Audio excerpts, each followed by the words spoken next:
Hello and welcome to this video where I'm going to be talking about Ah My Goddess. When my Aria video did pretty well, I looked up on my shelf and I thought, yes, Ah My Goddess, this is totally what I'm doing next. But when I sat down and began to watch the show, I started to become pretty scared. I started remembering all the things I didn't like about the show the first time around, and one question kept going through my mind over and over again. And that question was, does this show still hold up? And in this video, I aim to answer that question. Keiji Morisato is a university student that's constantly hit with misfortune.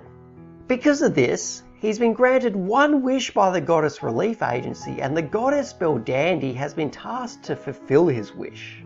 Keiji becomes so enthralled with Belldandy's kindness that he ends up wishing for her to stay by his side forever. The story follows these two as they live their new lives together.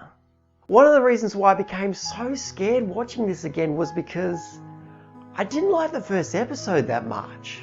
Through the entire episode, Keiji just gets absolutely pummeled, nothing goes right, and everybody takes advantage of him. I get that this was necessary in order to set up the plot, but even knowing that, I still couldn't find this enjoyable. It was like watching somebody get constantly kicked in the nuts. The first time, it's funny, but the fourth, fifth, even sixth time, it starts to get monotonous. However, everything perked right up as soon as Belldandy came into the picture, so I became pretty relieved. In terms of what I thought about the characters, I found Keiji to be an extremely likeable protagonist. He's selfless and he always stays upbeat no matter what's thrown at him.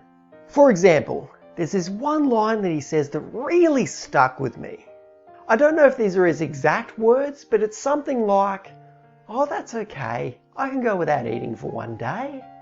He says it so cheerfully, like he doesn't even mind the fact that he's starving. I don't know anybody that has the mental fortitude that this guy does, and he's certainly earned every bit of happiness that he's gotten. Moving on to Belldandy. Ah, Belldandy. Now this is going to sound like the lamest shit ever. And it is, but when I was watching this for the first time, I believe I was about 19 or 20. I remember saying, you know, when I get a wife, I hope she's just like Belldandy. Now this isn't because of her physical appearance, although she is actually quite attractive, but what I really loved was her kind and pure-hearted personality. She's also extremely selfless and is willing to help out anybody. And she doesn't do this begrudgingly either. It's not like, oh, you asked me so nicely, I guess I have to help you out now. No, she's always genuine about it, and this is another one of the personality traits that I absolutely adored.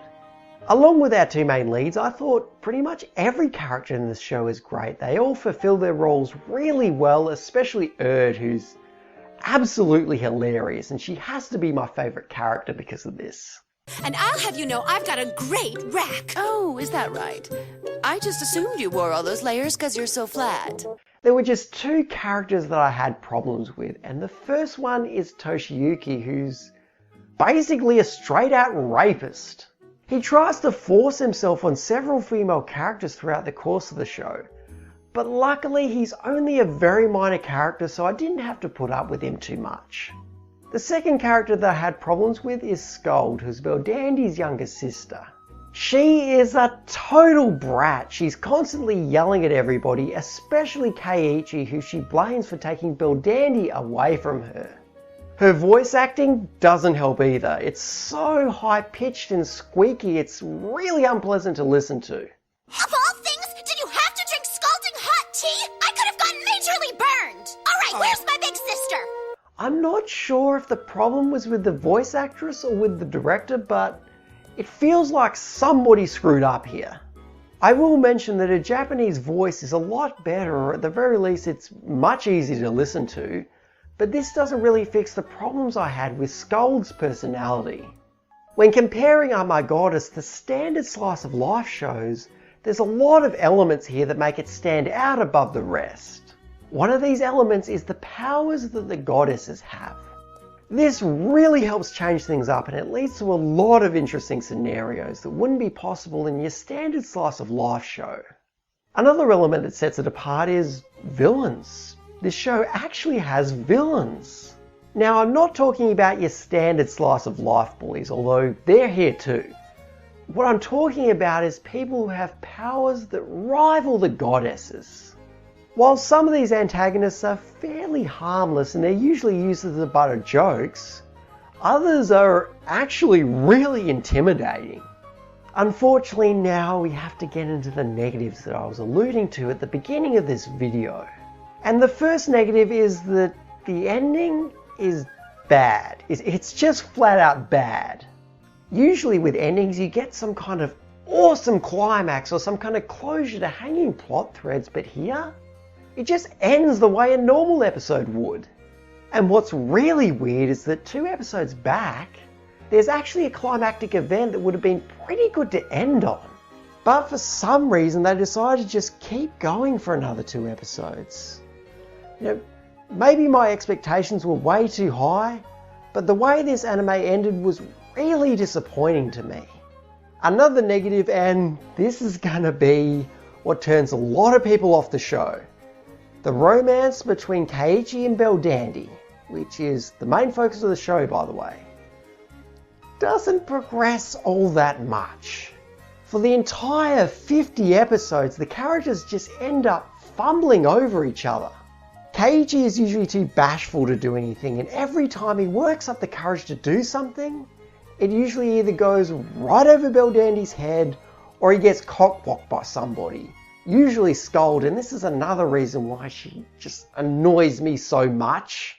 If you're one of those people that absolutely hates watching all the way through a romance show just to see the characters confess or kiss, I wouldn't recommend this. You'll most likely just end up getting frustrated.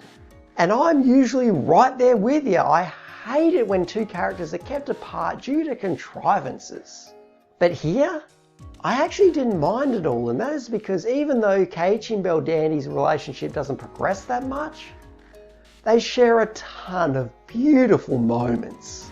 And it's not just Keiichi and Belldandy either, all the characters share these absolutely beautiful moments, and these moments are what really made me fall in love with the show. So at the end of the day, this show absolutely holds up, and I recommend it to romance fans and slice of life fans. So anyway, thank you very much to everybody who watched this video. If you have any feedback, feel free to leave a comment. If you like this video and want to see more, feel free to subscribe as well. Thanks again, and I'll see you next time.